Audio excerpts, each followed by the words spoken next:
Hi, I'm Anthony Newbold. Welcome to the show. My guest this week is the Minister of Education, the Honorable Jeff Lloyd. Minister, welcome to the show again. It's my pleasure. Always wonderful to be on Closer Look. Thank you for sitting down with me again. We're at the end of July. So for all practical purposes, you have about 6-7 weeks to get your house in order. 6 weeks, my friend. So to speak. 7 weeks, 6 weeks. 6 Better be weeks, ready eh? because the administrative conclave begins in the third week of August. Those principals are on campus, and so are their teachers and support staff. And when they come, they don't have to be interrupted. They don't want to be interrupted by any construction work.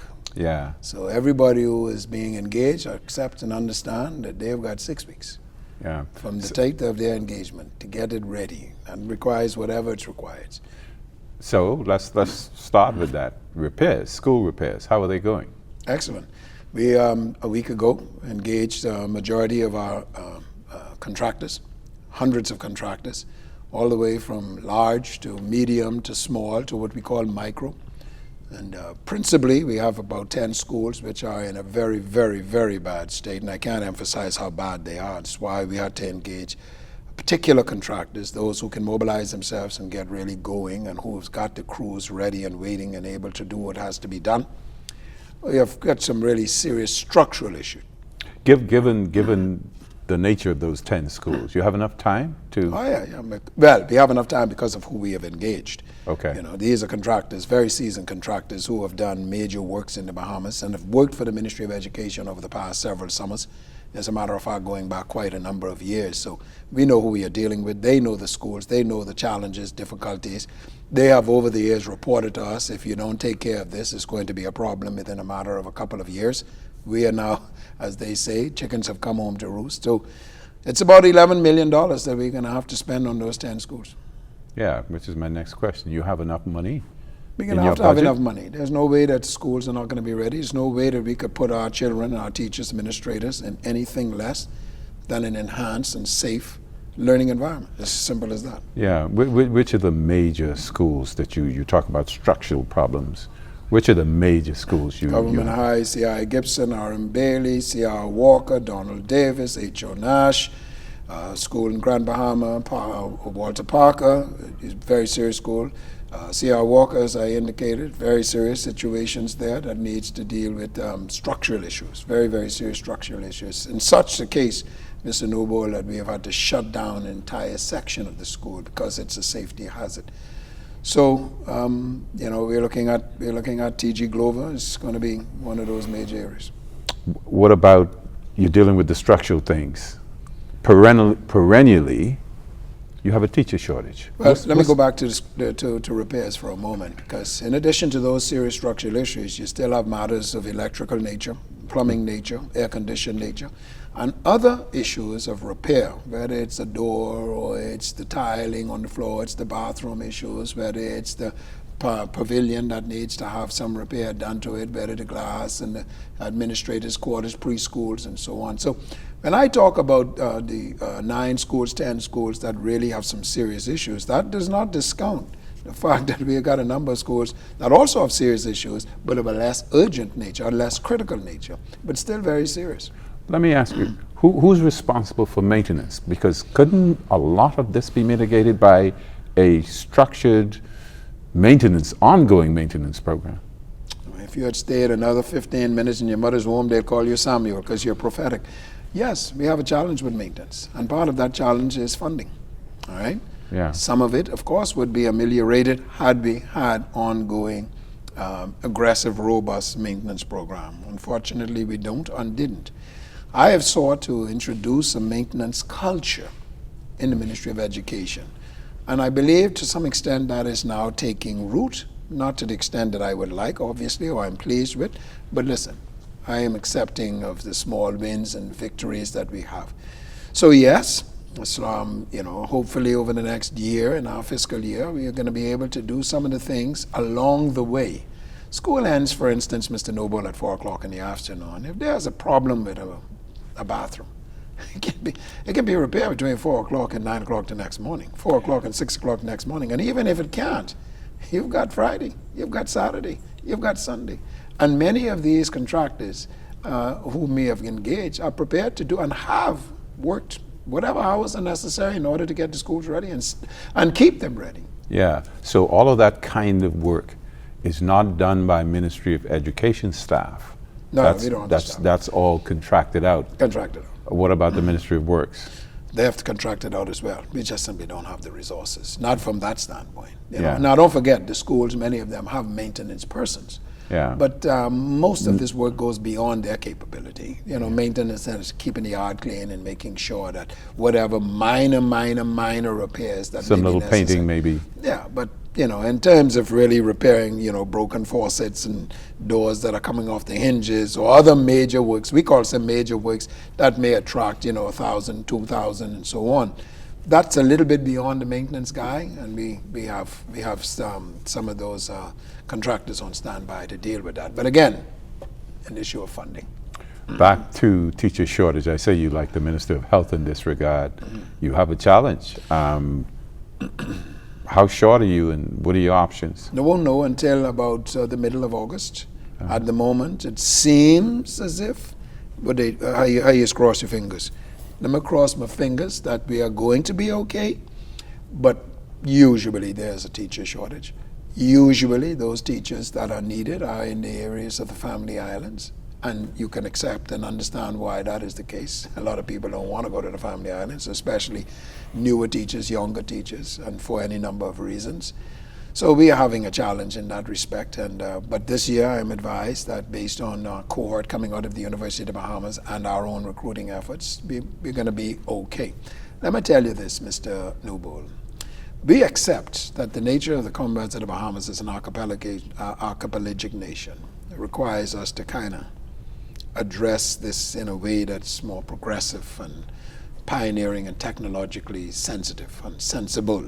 This is why we are so committed to having our school system digitized, because when we do, that digital capability is going to eliminate teacher shortage, wherever they exist, eliminate it. Now, I'm sure you'll probably pick up on this a little bit later on, because again, it's going to be difficult for you to attract a physics or chemistry or biology or mathematics teacher to a Cooked Island or an Acklands or any end of my Cal constituency. It's just difficult to do so. But with technology, with distance learning, that will not be a problem. Yeah, because whatever lessons are taught in the capital or in Grand Bahama. Or anywhere else. Or anywhere else. Or anywhere else. That lesson could be taught in South Lustra. Yeah. But because of technology, can be accessed. Taught in South Lustra can be accessed by anybody anywhere. In fact, it can be accessed by somebody who's on vacation outside of the country, accessed by somebody who's in a hospital, accessed by somebody who may be otherwise engaged outside of the school system for whatever reason.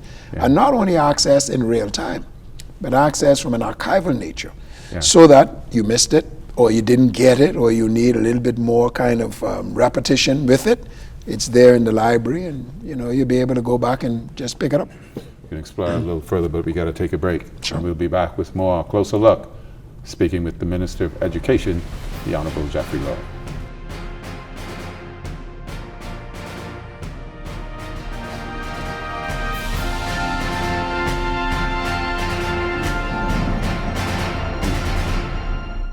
Welcome back. I'm Anthony Newbold on A Closer Look, speaking with the Minister of Education, the Honorable Jeffrey Lloyd.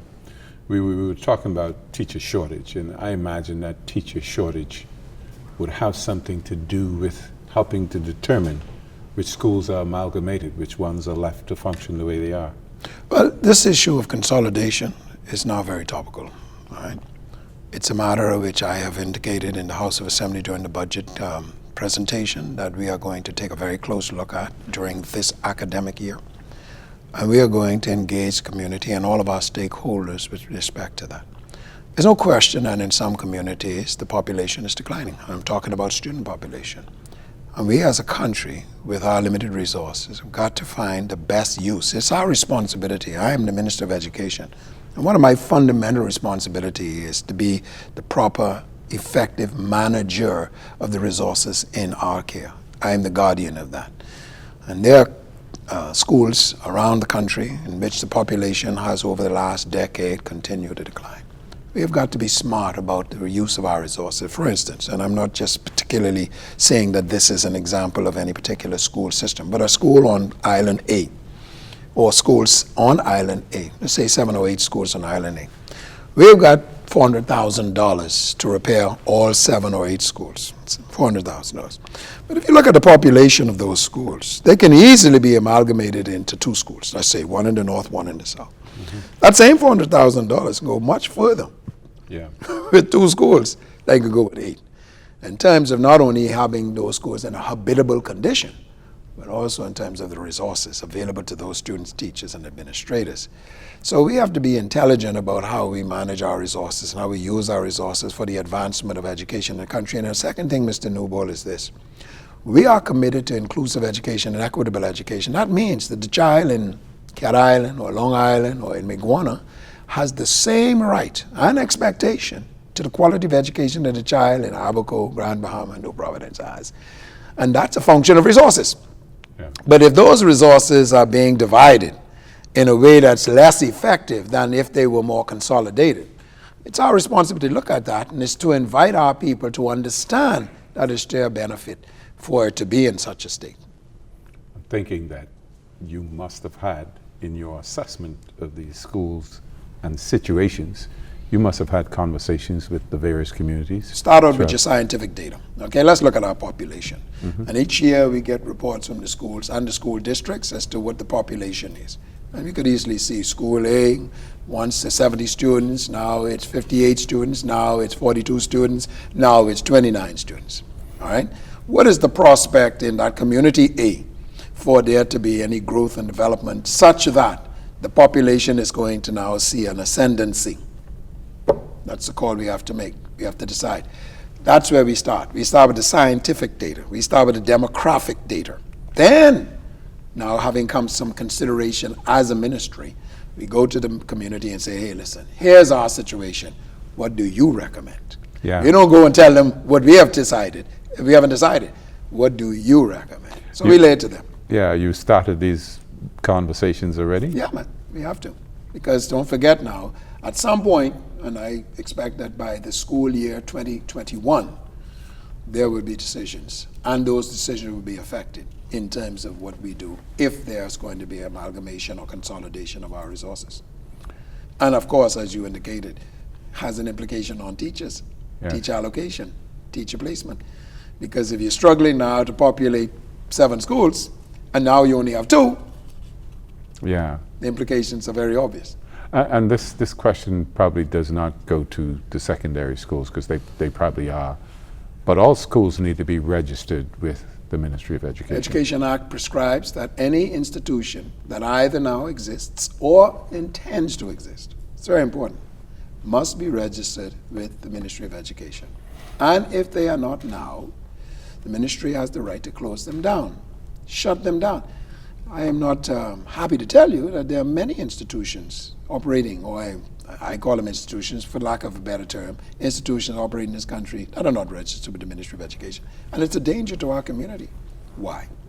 Many of them are assisting, training, let me use that term, our babies, our 3 and 4 and 5-year-old. Mr. Newbold, that is the most critical age and stage of human development. Because if the foundations are not properly laid, then we got a problem, and a serious problem. This is why across the globe, when you look at Finland, Singapore, South Korea, Estonia, their best and brightest teachers and resources are in those first and formative years. Very, very important. You got in some of these institutions babysitters, for all intents and purposes. And this is why what we have found is that many times, in some instances, 50% of those students entering grade 1 are not ready. Well, if you ain't ready for grade 1, you're going to be ready for grade 3 and grade 7, and you're going to have, therefore, a problem with graduation. Which means you got to work harder in grade 1. Well, the teacher has to work harder. Yes. And that is the struggle, therefore, and that's so on and so forth. So, listen, we are going to make sure that we get it right the first time, and that is at age 3 and age 4. Make sure.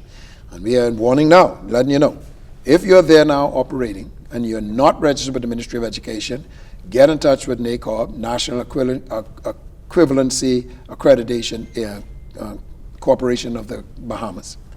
and get registered, because we're coming for you.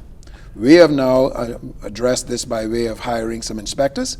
They're going to go around and find those institutions which are operating, and if they cannot prove that they are registered, we are going to close them down and advise the parents, you're taking a chance with your child, and we are not going to have it. That's for the young ones. Everybody. Very important. Youngsters, as they begin school, what about the tertiary level institutions? Because when I'm thinking of schools not registering with the ministry, either at the very beginning or when you get to that tertiary level, because there are quite a number of those. A month and a half ago, I ordered that one be closed down. Has been operating in a way that is an assault, an insult to the Commonwealth of the Bahamas. Closed down, shut them down immediately. And I am not surprised if some other action, legal action, may be taken against that particular enterprise or so on and so forth.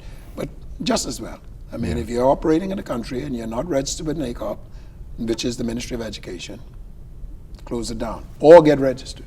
Or get registered.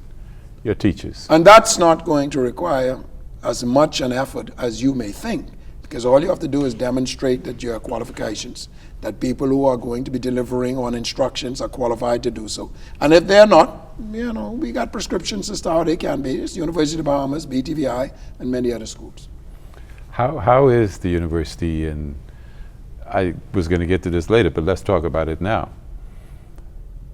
You, the government, University of the Bahamas, excoriated because people are saying, how could you drop the requirement to When did we drop the requirement? to 2.0 for this scholarship? That's not the truth.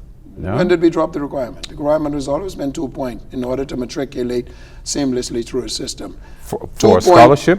For your fees to be paid? Those students who are part of the teacher grant program and the nursing program still has the same requirements, which is 3 point and 2.7. Nothing has changed. Okay. Those students who would ordinarily come to the University of the Bahamas only needed to maintain a 2 point in order to continue on and to graduate. Nothing has changed. I don't know how often we need to say it. Let me just look into the camera. I don't know how often we need to say it. Nothing has changed. Nothing has changed. Listen, if you are going to believe sources, believe credible sources. If you didn't hear from the Ministry of Education, if you did not hear from credible sources, more than likely, I would even say it is not true. And if you got a question, come to the source. Yes. Why am I? I'm a communications and media person, and I am amazed at the amount of misinformation, lies, just falsehood that exists in the community, and not just only exists, but is believed. But it's believed. But all you got to do is come to the source, And that's why I'm asking you.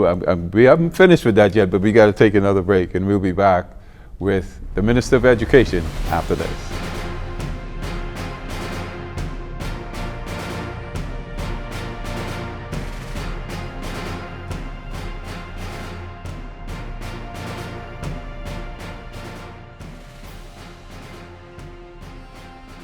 Welcome back. You're watching A Closer Look. I'm Anthony Newbold, speaking with the Minister of Education, the Honorable Jeffrey Lloyd.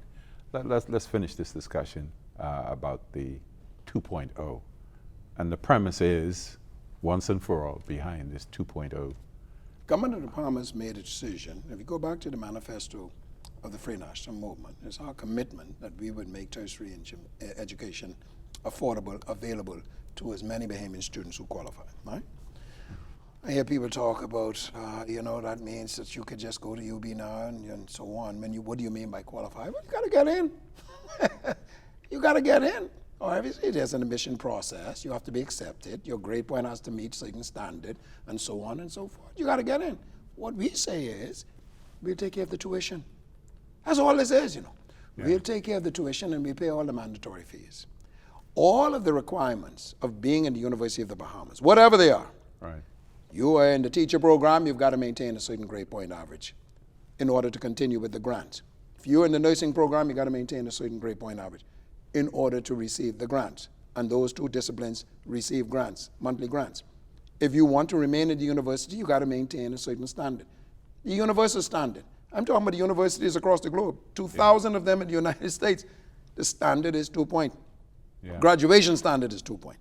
Current maintenance standard is 2 point. University of the Bahamas is no different. And it may seem as if it is easy to get a 2 point and maintain a 2 point, but you're at university, and ask those students who are at the University of the Bahamas whether it's that easy to maintain a 2.0. Trying to maintain So all it. we are saying basically is exactly what the university has done before, the university continues to do. Dr. Rodney Smith, the president of the university, has issued statement after statement debunking this information. I don't know why people believe, these less than credible and sometimes criminal sources that makes these comments and try to just destabilize the good name of the university as well as the Bahamian people. But, if you want to follow solid information, go to the university or come to the Ministry of Education. Don't listen to the naysayers, because you will always have them. Ask Jesus. Speaking of teachers, you had some talks going on with the union? How are they going? We are in the final stages of our negotiations. We are at the stage now which is pretty much the crux of the matter, and that is money. The Ministry of Education itself really doesn't get involved in that discussion. That's the Ministry of Finance. And so that's where they are now. But all of the other matters, whether it's about transfers and the relationship with the union, we have pretty much completed that. And I'm grateful to Mrs. Wilson and her team, and our team, for the excellent spirit of negotiation that was expressed and exercised this time. We're really very proud of that, and this is what we are expecting, what we wish, what we like in the ministry. We are partners. We are partners in this education. They're not adversaries. We don't have anything to fight about. We are partners. Let's get together and let's make it better for our people. We talk about teachers and the challenges they have. They have many of them. One of them is trying to instill discipline in these students. So we've been hearing about corporal punishment recently. What's the position on that? There is a corporal punishment regime in the Ministry of Education, and I've made this point last year, I've made this point this year, and I'm making this point tonight. The Ministry of Education has corporal punishment. It is exercised and only executed in the most egregious of circumstances. It is the very, very, very, very, very, very last resort. Right? No student is to be subjected in any form of corporal punishment without it being administered by an administrator in the presence of another, usually another administrator or certainly a teacher, and in as it were in confidence. All right, not in the presence of other students or in so on and so forth. That's very clear, very, very clear. Safe school manuals. All right. So no student has any fear, parent has any fear about their student or their child being abused or subjected to any kind of physical abuse by way of a teacher in our system. Now, this issue of corporal punishment now has become very topical. And what we have done in the ministry, and I said this in the House of Assembly, I'm going to encourage the Bahamian society to have its own discussion and consideration about corporal punishment. But you know what? We're not going to wait for that. I have invited Mrs. Elma Garraway, who is the chairman of the Education Advisory Committee, to form a committee. And I have asked them to populate it with certain persons, like Dr. David Allen and so on. Bring forth the science. And he's written extensively, Dr. Allen, about this. Bring forth the science on this issue of corporal punishment, which will inform the education's policy. Right. Okay? And hopefully it's going to engender conversation, discussion in the Bahamian society about what positions we should take as a society. But I'm not going to wait for them. We are going to do so in the education establishment. And it's going to be very clear, after the science has been laid out, bringing forth all of our stakeholders in their conversations. Where do we go with this issue of corporal punishment? School systems around the globe have eliminated corporal punishment as a form of corrective behavior. Right? That now is a situation that we must consider here in the Commonwealth of the Bahamas, because there's a rising chorus of voices with regard to the issue of corporal punishment, its implication, its effect on people and their lives and their families, and that's something in a sober, non-emotional, very scientific way we as a country need to have. Education is going to lead the way, and we will come out with our policy, and we will implement that policy. You have all the players in place, the students, the teachers, the equipment, you hope, technology. What about the curriculum? Curriculum is under serious review under the leadership of Ms. Sharon Poitier, and we are rolling out a number of subjects this September. And we are very happy where we are and the progress we are. Before now, there was no prescribed revision schedule, prescribed. Now we have one. Every 6 years, there must be a complete revision of the curriculum. Doesn't mean that there will not be a continuing revision because things change and so on and so forth, but there now must be. That's prescribed. That's policy of the Ministry of Education. The teachers obviously have to have something to teach, and it has to be relevant, and it has to equip our students to live in the real world. In this 21st century, Mr. Newbold, this ain't the 20th century. When you and I were teenagers, it was necessary for us to know X or Y. Today, they have to know the entire alphabet. And to negotiate that alphabet dynamically, robustly, comprehensively, intelligently, and so on. And these soft skills that you hear a lot about in the marketplace today are as critical as those technical skills, as critical as technical skills. Because if you can't get along with people and you have a bad attitude, if you don't understand commitment and loyalty and compassion and empathy and so on, you're probably not going to be a successful citizen of any part of the world. Yeah, $150 million thereabouts in unpaid student loans when you came to office. Only 87 now. It's only 87. Only 87. We're moving. We're moving. We are about to engage a couple of collection agencies to be more aggressive in going after those who refuse to pay. We're going to be taking them to court. Yes, we are.